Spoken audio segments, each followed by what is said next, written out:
Hello friends, in this video I am going to discuss Cantor intersection property or nested interval property. Let us start. Statement is let In is equal to close interval an bn be a sequence of close intervals. It is a sequence of close intervals in such that first is in plus 1 is contained in in for every n belonging to natural numbers. Means this is a sequence of decreasing, this is a decreasing sequence of closed intervals. Okay. Second is length of the nth interval. Nth interval is an bn. Length of the nth interval, which is bn minus an, tends to 0 as n tends to infinity. These are the two conditions. We have a decreasing sequence of closed intervals such that length of nth interval tends to 0 as n tends to infinity. These two are the given conditions. Then there exists a unique number x such that x belongs to in for every n belonging to natural number, that is intersection in n running from 1 to infinity is a singleton. Means if we have a decreasing sequence of closed intervals such that the length of nth interval is shrinking to 0 as n tends to infinity, then the intersection of all the intervals is non-empty and it is a singleton. Okay, this is the Cantor intersection property or nested interval property. See here, this first condition is I1 contains I2, I2 contains I3, and so on. Okay, decreasing sequence, basically it is a decreasing sequence of closed intervals. That is we have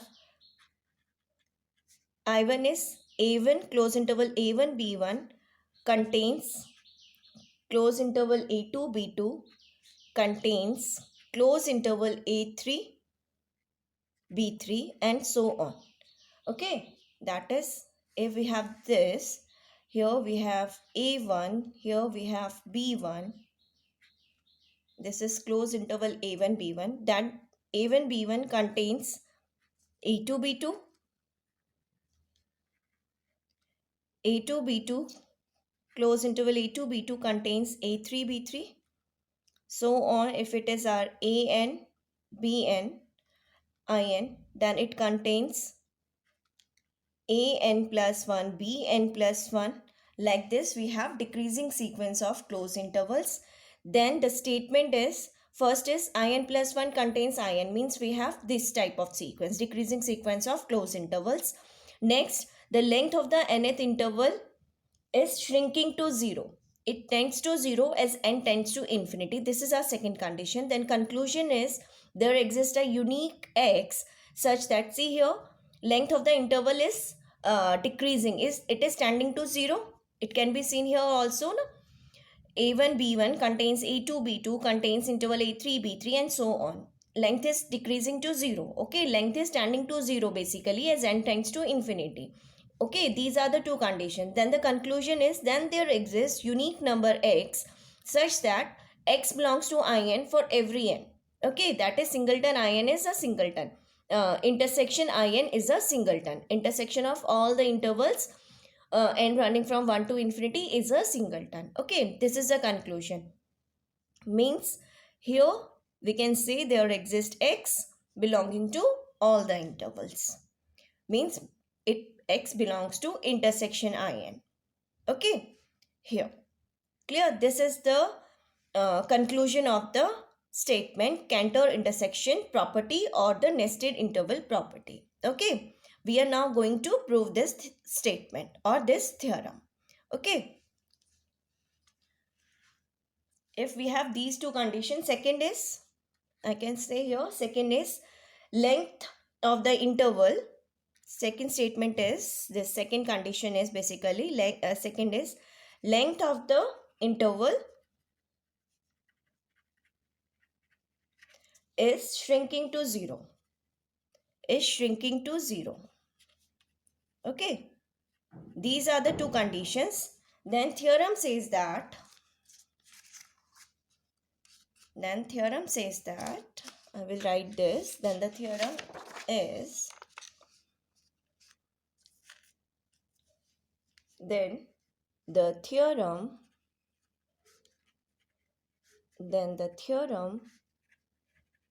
says that there exists a point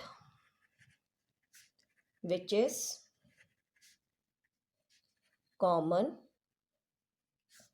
to all the intervals. This is a conclusion of the theorem, and that such a point is unique. Such a point is unique. Okay, means these two things we are now going to prove. First is there exists a point which is common to all the intervals, and secondly we will show that point is unique. Okay, first we prove the existence of the point, then we are going to prove the uniqueness of the point. That is, we are going to prove in this theorem. Okay, now let us start the proof here. Since in plus 1 is contained in in, that is an plus 1, close interval an plus 1, bn plus 1 is contained or a subset of close interval a and bn for every n belonging to n.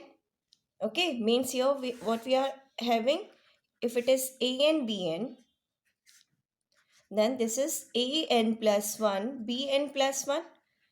Okay, therefore we are having here an is less than or equal to an plus 1 is less than or equal to bn plus 1 is less than or equal to bn for every n belonging to natural number. From this we are getting here, and this will imply sequence an. From here sequence an is monotonically increasing,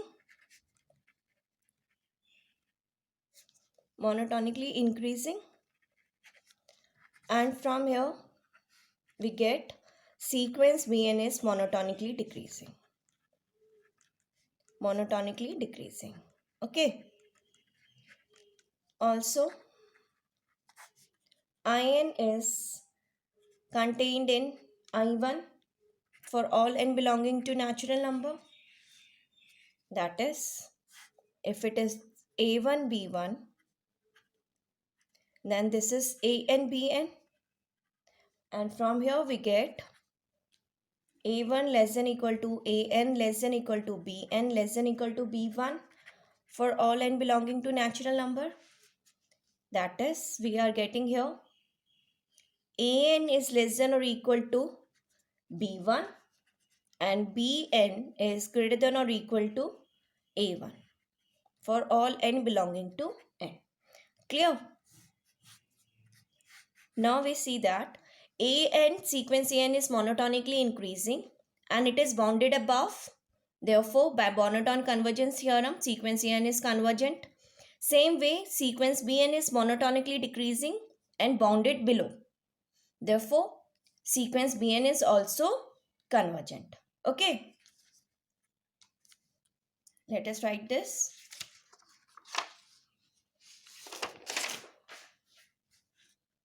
Therefore, the sequence an is monotonically increasing and bounded above.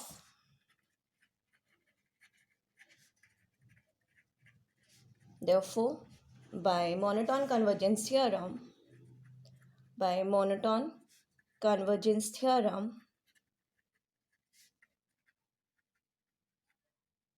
the sequence an converges to its least upper bound,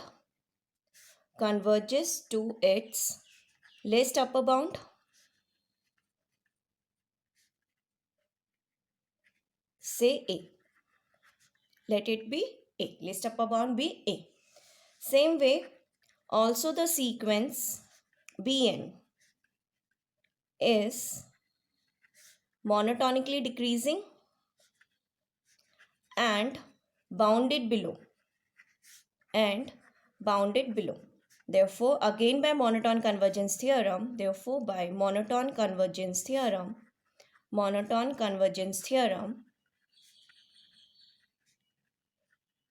the sequence Bn converges to its greatest lower bound,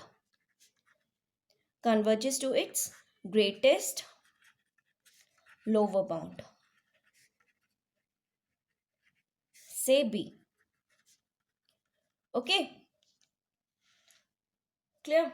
Now, since Bn can be written as Bn minus An plus An, we can write like this. Taking limit both sides, we get limit n tending to infinity, Bn is equal to limit n tending to infinity, Bn minus An plus limit n tending to infinity An. We can write like this. Now sequence Bn converges to B. Therefore, here we have B is equal to, also the length of the interval is shrinking to 0. Length of In tends to 0 as n tends to infinity. That is limit Bn minus An is equal to 0 by given second condition. Therefore, here we have 0 and sequence An converges to A. Therefore, A here. Clear? Since limit n tending to infinity, Bn minus An is equal to 0. This is the second condition. Okay. Therefore, the two limits B and A are equal. Okay. Therefore, we have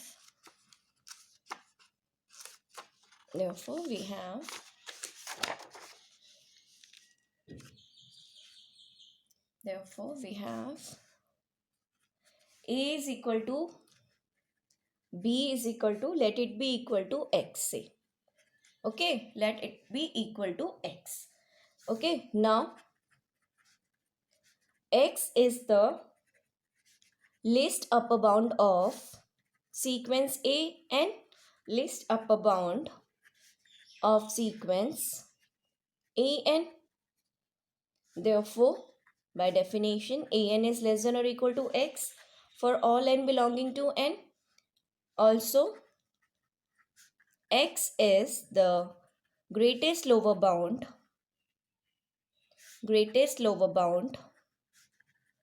of sequence Bn. Since X is equal to A, it is least upper bound. X is equal to B, it is greatest lower bound of sequence Bn. Therefore, again by definition, Bn is greater than or equal to X for all n belonging to n. Clear? Okay. Now, An is less than or equal to X and Bn is greater than or equal to X. Combining these two, we get An is less than or equal to X is less than or equal to Bn for all n belonging to n. That means X belongs to closed interval A and Bn for all n belonging to n. That is, X belongs to In for all n belonging to n. And if it belongs to all Ins, that means it will belong to intersection also. X belongs to intersection In, n running from 1 to infinity. I can write like this. This implies there exists a number common to all the intervals. Okay. Now, existence of the number we have shown here. Now, we will show the uniqueness part. Okay. Now, we come to the uniqueness part. Now, coming to uniqueness part. Let if possible.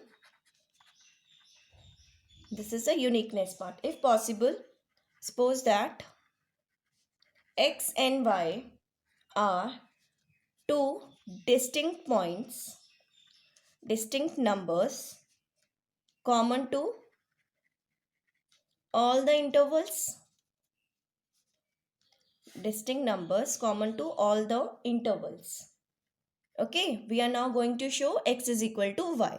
Let if possible, X and Y are two distinct numbers common to all the intervals. We are now going to show X is equal to Y. Okay.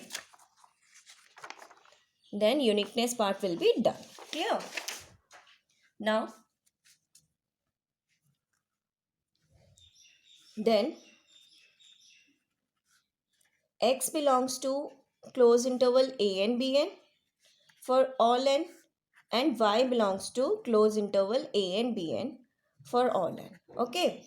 Now, if x is less than y, now let us assume if x is less than y, then an is less than or equal to x is less than y less than or equal to bn for all n, since x and y both lies between or both belongs to on this closed interval a and bn. Okay, so we have this, and from this we get bn minus an is greater than or equal to y minus x.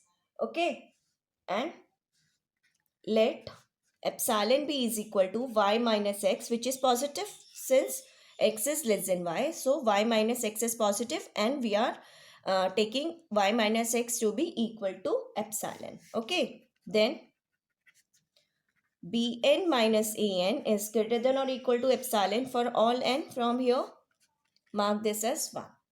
Okay, also we know limit n tending to infinity bn minus an is equal to 0. Therefore, by definition, therefore, for epsilon is equal to y minus x, which is positive, there exists a positive integer m such that mod bn minus an minus 0 is less than epsilon for all n greater than or equal to m. Okay, this is by definition, and this implies bn minus an is less than epsilon for all n greater than or equal to m. Okay, from here and from here we are getting contradiction. Here we are having bn minus an is greater than or equal to epsilon, but here we are having bn minus an is less than epsilon. So which contradicts 1? Which contradicts 1. Therefore x cannot be less than y. Okay, same way we are now letting to y is less than x. If y is less than x, then an is less than equal to y less than strictly less than x less than or equal to bn for all n. Now in our second assumption, if y is less than x, then we have this. Okay, again we are now we are having we will get a contradiction. Okay, now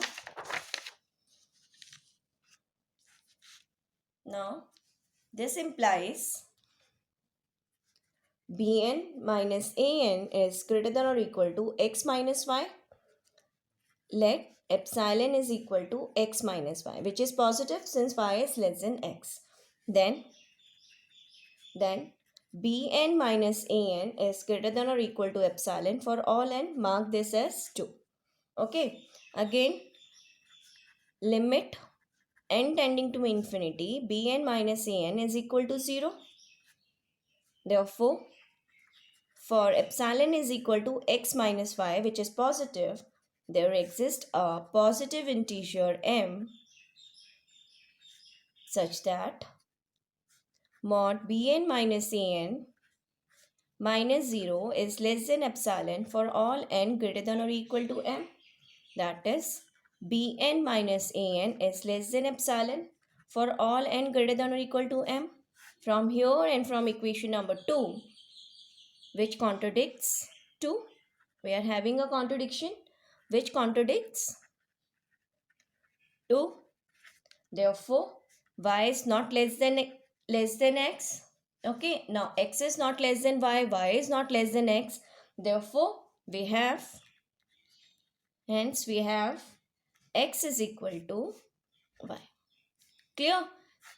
Means uniqueness part is done. Okay. Therefore, x is the unique number such that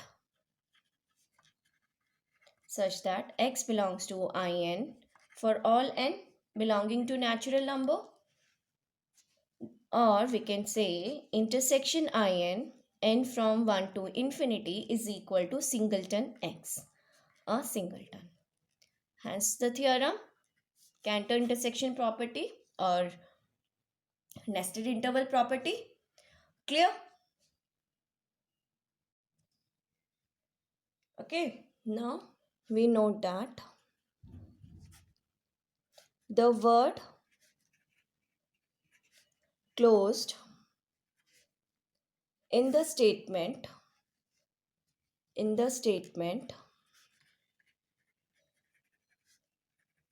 of above theorem cannot be dropped. Means conclusion fails if instead of closed intervals we are having a decreasing sequence of open intervals. Okay, that is the intersection of decreasing sequence of open intervals may be empty. Okay, may be empty means the closed part in the theorem cannot be dropped. If we have a decreasing sequence of open intervals, then the intersection may be empty. Okay, for example, let in is equal to 0, 1 by n for all n belonging to n. Now this is decreasing sequence of open intervals. We have this 0, 1, then this interval contains 0, 1 by 2, then 0, 1 by 3. Okay, this is a decreasing sequence of open intervals, somewhere here 1 by n. Clear? Okay, this is a decreasing sequence of open intervals. Then intersection n running from 1 to infinity is empty. Okay, let us now solve this. Since if x is less than or equal to 0, this interval contains positive points. If x is less than or equal to 0, then x does not belongs to in for any n. Okay, clear? So no negative number belongs to this interval. Clear? Now second, if x is positive, then by Archimedean property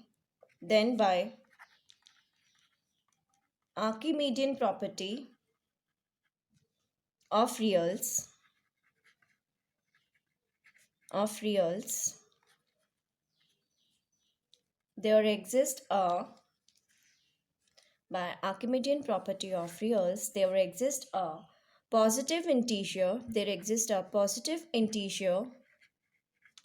m such that m is greater than 1 by x. Okay, now I will first write the statement of Archimedean property of reals.